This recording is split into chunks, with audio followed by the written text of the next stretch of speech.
दापोली नगरपंचायतीमधील सत्ता बदलासाठी महत्त्वाची असणारी घडामोड आज घडल्याचं समोर आलंय। काही दिवसांपूर्वीच दापोलीमधील तब्बल 5 ठाकरे गटाच्या नगरसेवकांनी शिवसेना शिंदे गटामध्ये प्रवेश केला होता आणि त्यामुळे मोठं खिंडार हे सत्ताधारी शिवसेना ठाकरे गटाला दापोली नगरपंचायतीमध्ये पडलं होतं आणि आज अशाच प्रकारची एक घटना घडल्याचं समोर आलंय।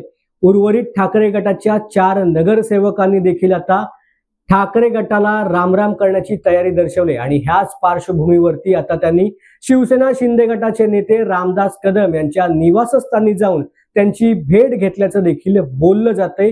अशी चर्चा दापोलीच्या राजकारणामध्ये आता सुरू झाली।